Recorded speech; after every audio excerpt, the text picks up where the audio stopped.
नमस्कार, मैं हूं Amod Shrivastava. Amazing thought, amazing message, amazing information की दिशा में आज एक कदम और आगे।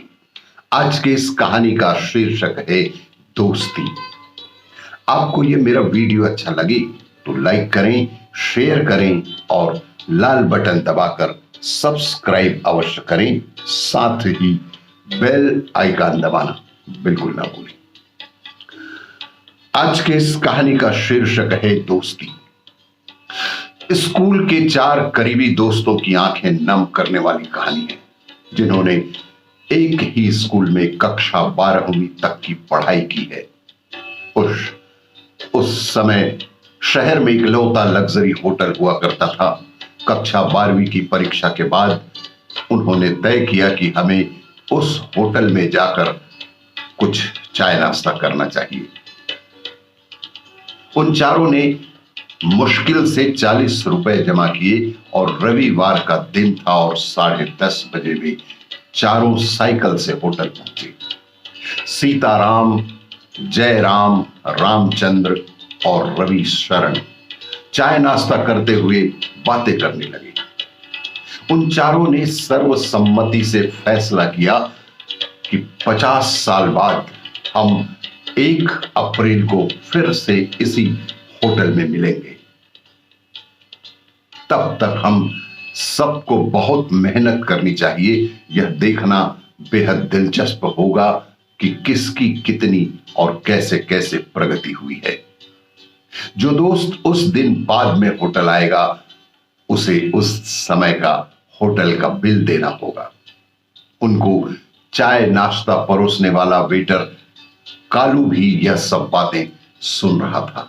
उसने भी कहा कि अगर मैं यहां रहा सर, तो मैं इस होटल में आप सबका इंतजार करूंगा। आगे की शिक्षा के लिए चारों अलग अलग हो गए।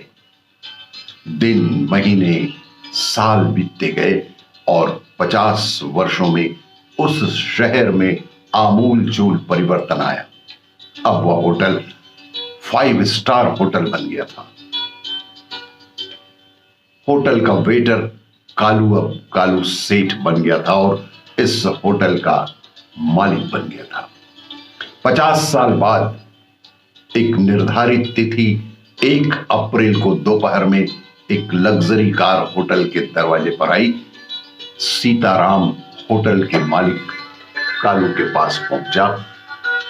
दोनों थोड़ी देर एक दूसरे को देखते रहे और पहचानने की कोशिश करते रहे। कालू ने कहा कि रवि शरण सर ने आपके लिए 1 महीने पहले ही एक टेबल बुक किया था। सीताराम मन ही मन खुश हुआ कि वह चारों में से सबसे पहला व्यक्ति था, इसलिए उसे आज के इस बिल का भुगतान नहीं करना पड़ेगा और वह सबसे पहले आने के लिए अपने दोस्तों का मजाक भी उड़ाएगा। धीरे धीरे दोनों मित्र आ गए और अब तीनों मित्रों की आंखें बार बार दरवाजे पर जा रही थी कि रवि शरण कब आएगा। रवि शरण का वे इंतजार कर ही रहे थे कि इतनी देर में कालू सेठ ने कहा कि रवि शरण सर की ओर से एक मैसेज आया है कि आप लोग पार्टी शुरू करो और मैं कुछ देर में ही आऊंगा। कालू सेठ ने कहा कि फिर से रवि शरण का मैसेज आया है कि आप तीनों अपना अपना मनपसंद मेनू चुनकर खाना शुरू करें, उन्हें आने में कुछ देर लगेगी। ऐसे तैसे खाना खा लिया तो भी रवि शरण नहीं दिखा और फिर बिल मांगते ही तीनों को जवाब मिला कि ऑनलाइन बिल का भुगतान हो गया है। शाम को 8 बजे एक युवक कार से उतरा और भारी मन से निकलने की तैयारी कर रहे तीनों मित्रों के पास पहुंचा। तीनों मित्र उस आदमी को देखते ही रह गए। युवक कहने लगा कि मैं आपके दोस्त का बेटा यशवर्धन हूं और मेरे पिता का नाम रवि शरण है और पिताजी ने मुझे आज आपके आने के बारे में सब कुछ बताया था। उन्हें इस दिन का बेसब्री से इंतजार था, लेकिन पिछले महीने एक गंभीर बीमारी के कारण उनका निधन हो गया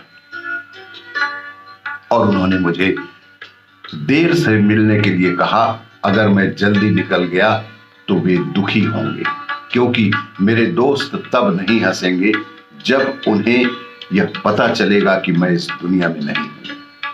तो वे एक दूसरे से मिलने की खुशी ही खो बैठेंगे। इसलिए उन्होंने मुझे देर से आने का आदेश दिया था।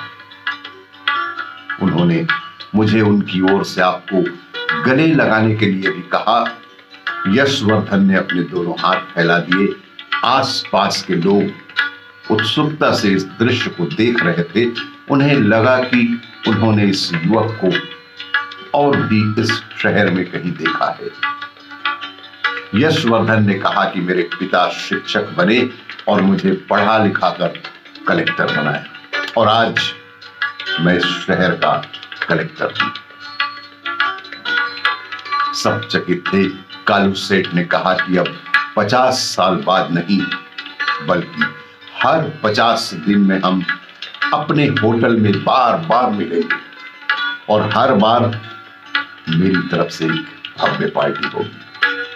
शायद यही हाल हमारा भी है कि हम अपने कुछ खास दोस्तों मित्रों को सुप्रभात, शुभ रात्रि आदि का मैसेज देकर अपने जीवित होने का प्रमाण पत्र दे रहे हैं।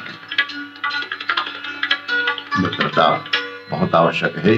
दोस्तों से मिलते रहिए, और आपको यदि ये मेरा वीडियो अच्छा लगे तो लाइक करें, शेयर करें और सब्सक्राइब अवश्य करें।